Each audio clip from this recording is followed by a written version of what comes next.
नमस्कार दोस्तों, डेट है आज की 28 अप्रैल 2020 और स्वागत है आपका फिल्म बूस्टर न्यूज़ डिस्कशन में। सबसे पहले important article Chakmas and Hajong community से संबंधित है। क्या कंटेस्ट है? देखो, कोविड-19 की महामारी की वजह से पूरे देश में लॉकडाउन है। वल्नरेबल सेक्शंस को राहत पहुंचाने के लिए सरकार ने प्रधानमंत्री गरीब कल्याण रिलीफ पैकेज को अनाउंस किया। बट आरोप ये है चकमास और हाजोंग कम्युनिटी के लोगों को इस रिलीफ पैकेज से अलग रखा गया है, क्योंकि देखो, स्टेट गवर्नमेंट ने अक्टूबर 1991 में इनके राशन कार्ड इनसे छीन लिए थे। बिना राशन कार्ड के ये प्रधानमंत्री गरीब कल्याण रिलीफ पैकेज का लाभ नहीं उठा पा रहे हैं। तो एक ग्रुप है rights and risk analysis group. इस ग्रुप ने आह्वान किया है प्रधानमंत्री मोदी से कि आप इंटरवेंशन कीजिए, क्योंकि अरुणाचल प्रदेश में चकमा और हाजोंग कम्युनिटी के लोगों को फूड अवेलेबल नहीं हो पा रहा है। तो हम basic information Chakmas and Hajong community के बारे में डिस्कस कर लेते हैं। देखो, ये पहले आज का जो बांग्लादेश है, पहले ईस्ट पाकिस्तान हुआ करता था, वहाँ पर रहते थे चिटागोंग हिल ट्रैक्ट्स में। मतलब चिटागोंग में जो पहाड़ी इलाके हैं वहाँ पर ये रहा करते थे। आप मैप में देखिए, ये है चिटागोंग हिल ट्रैक्ट्स। यहाँ पर पहले रहा करते थे चकमास और हाजोंग, लेकिन 1960s में ये भागकर इंडिया में आ गए लुसाई हिल्स से होते हुए। लुसाई हिल्स कहाँ पर हैं? मिजोरम में। और 1972 के बाद चकमास को और हाजोंग्स को अरुणाचल प्रदेश में अलग अलग रिलीफ कैंप्स में रीसेटल किया गया। ये कुछ एग्जाम्पल्स हैं जहाँ पर चकमास को और हाजोंग्स को रीसेटल किया गया इंडिया में 1972 के बाद से। क्वेश्चन ये उठता है कि आखिरकार चकमास को और हाजोंग्स को भागकर इंडिया में क्यों आना पड़ा? देखो, अलग अलग रीजंस हैं। चकमास जो हैं ये प्रीडोमिनेटली बुद्धिस्ट हैं और हाजोंग्स ज़्यादातर हिंदूज हैं। हुआ क्या, 1964-65 में कर्नाफुली रिवर के ऊपर, जो बांग्लादेश में है, इस रिवर के ऊपर काप्टाई डैम इस्टेब्लिश किया जा रहा था। मैं फिर से बोलता हूँ, कर्नाफुली रिवर ये बांग्लादेश में है, इस नदी के ऊपर डैम इस्टेब्लिश किया जा रहा था, काप्टाई डैम 1964-65 में।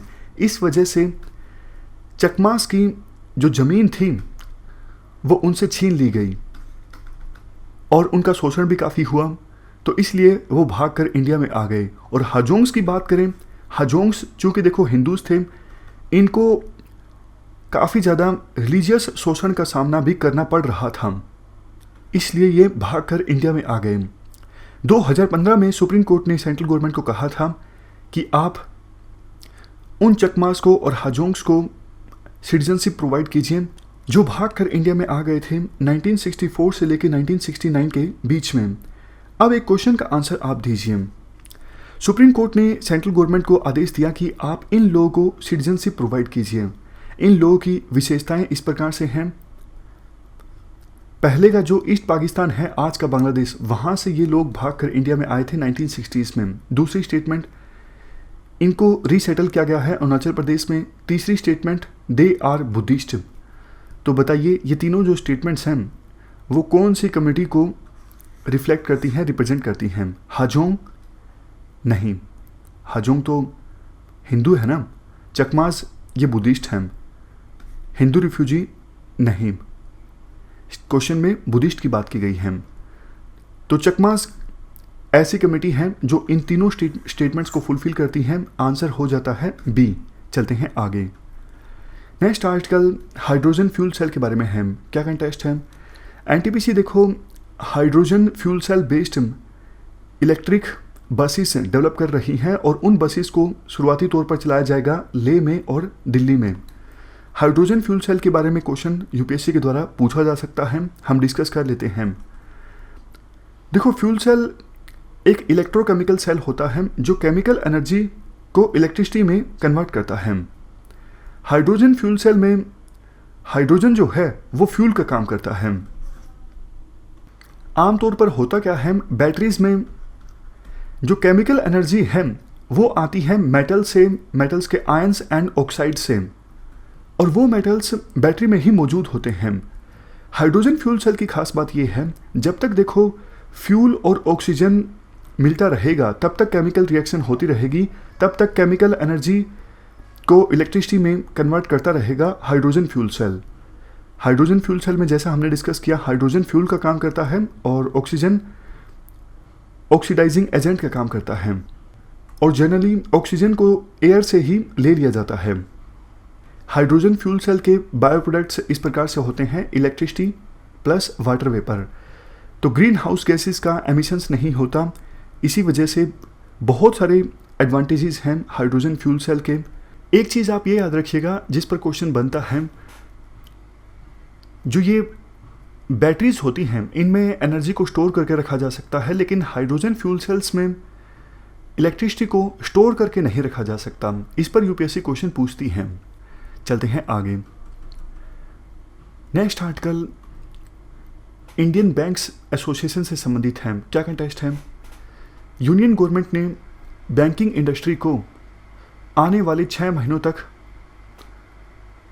इंडस्ट्रियल डिस्प्यूट्स एक्ट के प्रोविजंस के अंतर्गत पब्लिक यूटिलिटी सर्विस में डाल दिया है। इसका कंसिक्वेंस या फिर इसका परिणाम ये होगा कि बैंक के एम्प्लॉयज़ के द्वारा या फिर बैंकिंग की सर्विसेज प्रोवाइड करने वाली जो दूसरी नॉन बैंकिंग फाइनेंशियल कंपनीज हैं, उनके एम्प्लॉयज़ के द्वारा आने वाले 6 महीनों तक स्ट्राइक नहीं की जा सकती। ये नोटिफिकेशन जारी की गई है लेबर मिनिस्ट्री के द्वारा 17 अप्रैल को। फिर से बोलता हूँ, बैंकिंग सर्विसेज को इंडस्ट्रियल डिस्प्यूट्स एक्ट के प्रोविजंस के अंतर्गत पब्लिक यूटिलिटी सर्विस के अंतर्गत डाल दिया गया है आने वाले 6 महीनों के लिए। अब आने वाले 6 महीनों के लिए बैंकिंग सर्विसेज से जुड़ी जो कंपनीज हैं उनके एम्प्लॉयज़ हड़ताल नहीं कर सकते, स्ट्राइक पे नहीं जा सकते आने वाले 6 महीनों के लिए। आपने अक्सर देखा होगा कि इंडियन बैंक्स एसोसिएशन बहुत बार स्ट्राइक करवाता है बैंक्स के एम्प्लॉयज़ की अपनी मांगे मनवाने के लिए, जैसे सैलरी कम है या फिर सरकार के जो नियम हैं वो एम्प्लॉयज़ के अगेंस्ट है। काफ़ी बार इस एसोसिएशन के द्वारा हड़ताल अनाउंस की जाती है। बात करें इस एसोसिएशन की, इसको इस्टेब्लिश किया गया था 1946 में as a association of Indian banks and financial institutions. Mumbai में इसका हेडक्वार्टर है। ये देखो, हमारे देश में बैंकिंग सर्विसेज प्रोवाइड करने वाली जो कंपनीज हैं उनकी मैनेजमेंट को रिप्रेजेंट करती हैं। मेंबरशिप की बात करें, इनिशियल मेंबरशिप थी 22 बैंक्स, लेकिन आज के समय में 237 बैंकिंग कंपनीज को रिप्रेजेंट करती है ये एसोसिएशन। इस एसोसिएशन को मैनेज किया जाता है एक मैनेजिंग कमेटी के द्वारा, जिसमें 1 chairman, 3 deputy chairman, 1 honorary secretary और 26 मेंबर्स होते हैं। एम्प्लॉयज़ के वेज नेगोशिएशंस में इस एसोसिएशन का काफ़ी बड़ा रोल है। जैसा हमने शुरुआत में डिस्कस किया, सैलरी वगैरह अगर कम मिलती है तो इस एसोसिएशन के द्वारा हड़ताल अनाउंस कर दी जाती है। नेगोशिएशंस में इंपॉर्टेंट रोल निभाया जाता है इस एसोसिएशन के द्वारा। जो सभी पब्लिक सेक्टर बैंक्स हैं और old generation private sector banks हैं, जैसे HDFC, ICICI bank, axis bank, federal bank, ये मेंबर्स हैं इस एसोसिएशन के। नए बैंक नहीं हैं, cotton bank, Indus bank, yes bank, ये इंडियन बैंक्स एसोसिएशन के नोम से बाहर हैं। फंक्शन क्या है? फंक्शन देखो, इंडियन बैंक्स एसोसिएशन का ये है, इंडिया में बैंकिंग को स्ट्रेंथन करना, विभिन्न बैंक्स के बीच कोऑर्डिनेशन इस्टेब्लिश करना, बैंकिंग को डेवलप करना, इसके अलावा जो मेंबर बैंक्स हैं उनको असिस्ट करना ताकि वो नए सिस्टम को इम्प्लीमेंट कर सकें और नए जो स्टैंडर्ड्स हैं उनसे अपने आप को एडोप्ट कर सकें। चलते हैं आगे। Next article Stockholm International Peace Research Institute की रिपोर्ट से संबंधित है। क्या कंटेस्ट है? ये जो इंस्टीट्यूट है सिप्री, इसने अपनी एनुअल रिपोर्ट रिलीज़ की है, trends in world military expenditure 2019। इस इंस्टीट्यूट के बारे में बाद में डिस्कस करेंगे, पहले रिपोर्ट के बारे में जो बेसिक जानकारी है वो डिस्कस कर लेते हैं। देखो, 2019 की अपनी रिपोर्ट में इस इंस्टीट्यूट ने कहा है कि 2019 में जो ग्लोबल मिलिट्री एक्सपेंडिचर है वो था $1917 बिलियन, और जिन 3 देशों ने सबसे ज़्यादा मिलिट्री एक्सपेंडिचर किया उनमें से इंडिया और चाइना भी हैं। हम टोटल जितना मिलिट्री इक्विपमेंट्स को इंपोर्ट करते हैं उसमें से 56% हम रशिया से इंपोर्ट करते हैं। और जापान देखो जितना मिलिट्री इक्विपमेंट्स को इंपोर्ट करता है 96% उसमें से वो यूएसए से इंपोर्ट करता है। पाकिस्तान जितना मिलिट्री इक्विपमेंट्स को इंपोर्ट करता है 73% चाइना से करता है। वर्ल्ड में वो देश जो सबसे ज़्यादा आर्म्स को एक्सपोर्ट करते हैं वो इस प्रकार से हैं USA, Russia, France, Germany, China. India की पर्टिकुलरली अगर हम बात करें 2018 के कंपैरिजन में 2019 में हमने मिलिट्री एक्सपेंडिचर 6.8% ज़्यादा किया। और वैसे देखो 1990 से लेकर 2019 के बीच ये जो 30 साल का अंतराल है हमारा मिलिट्री एक्सपेंडिचर 260% बढ़ गया है। और पिछले जो 10 साल हैं 2010 से लेकर 2019 इसमें हमारा मिलिट्री एक्सपेंडिचर 37% इंक्रीज हो गया। अब इस इंस्टीट्यूट की बात कर लेते हैं। ये इंस्टीट्यूट देखो स्वीडन में है। काम इस इंस्टीट्यूट का ये है कन्फ्लिक्ट्स, आर्मामेंट्स यानी हथियार, आर्म्स कंट्रोल, डिसआर्मामेंट, इन सभी मुद्दों पर रिसर्च करना और डेटा प्रोवाइड करना, एनालिसिस प्रोवाइड करना पॉलिसी मेकर्स को, रिसर्चर्स को, मीडिया को या फिर उन लोगों को जो इन सब इश्यूज़ में इंटरेस्टेड हैं। ये इंस्टीट्यूट इस्टाब्लिश हुआ था 1966 में। आगे तो एक वैसी बात है, ज़्यादा इम्पोर्टेंट नहीं है। 2015 से 2019 के बीच जो आर्म्स ट्रांसफ़र है वो 5.5% इंक्रीज हो गया as comparison to previous 5 year period. यानी 2011 से लेकर 2015 के बीच ये जो 5 साल थे, इन 5 सालों के अपेक्षा कर 2015 से लेकर 19 के बीच आर्म्स का जो ट्रांसफ़र है वो 5.5% इंक्रीज हो गया। इतना इंपॉर्टेंट फैक्ट नहीं है जिस पर क्वेश्चन बनेगा। चलते हैं आगे। नेक्स्ट आर्टिकल मून के डिजिटल मैप के बारे में है। क्या कंटेस्ट है ये देखो, पहली बार हुआ है कि मून का डिजिटल यूनिफाइड ग्लोबल जियोलॉजिकल जो मैप है वो रिलीज़ किया गया है। किसके द्वारा? यूनाइटेड स्टेट्स जियोलॉजिकल सर्वे, नासा और लूनर प्लानिटरी इंस्टीट्यूट के द्वारा। ये आप देख सकते हो मून का डिजिटल मैप।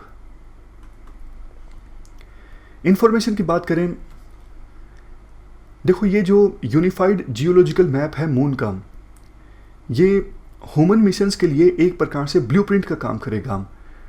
कल को अगर किसी ह्यूमन मिशन को मून के ऊपर लैंड करना है तो काफ़ी इंफॉर्मेशन मिलेगी इस डिजिटल मैप से, और एजुकेटर्स के लिए भी काफ़ी इंपॉर्टेंट साबित होगा ये डिजिटल मैप। इसके अलावा रिसर्चर्स के लिए भी एक इम्पोर्टेंट सोर्स साबित होगा। इस डिजिटल मैप पर मून के फिजिकल फीचर्स की जानकारी है, जैसे features, grabens, scraps, crashed, crater, folds, troughs, ये सारे जियोलॉजी के टर्म्स हैं। तो मून के इस डिजिटल मैप में इन सभी फीचर्स के बारे में, मून के इन सभी फीचर्स के बारे में जानकारी होगी और इससे काफ़ी फ़ायदा भी होगा। जैसा हमने डिस्कस किया, फ्यूचर ह्यूमन मिशंस के लिए ब्लूप्रिंट का काम करेगा ये डिजिटल मैप।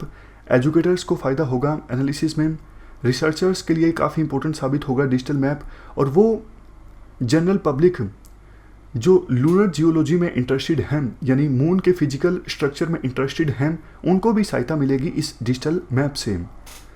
तो ये हमने पूरा आर्टिकल डिस्कस किया मून के डिजिटल मैप के बारे में। यूपीएससी पूछ सकती है कि किसने ये मैप डेवलप किया है और क्या क्या एडवांटेजेस हो सकते हैं। हमारी आज की इस डिस्कशन में इतना ही है। शुरुआत से देख लेते हैं हमने क्या क्या डिस्कस किया। हमने चकमास और हाजोंग्स कम्युनिटी के लोगों के बारे में डिस्कस किया, हाइड्रोजन फ्यूल सेल के बारे में जाना, इंडियन बैंक्स एसोसिएशन के बारे में जाना, सिपरी रिपोर्ट के बारे में जाना। हमने सबसे लास्ट में डिजिटल मैप ऑफ मून के बारे में भी डिस्कस किया। तो इस डिस्कशन में फ़िलहाल इतना ही है। Thank you very much for discussion.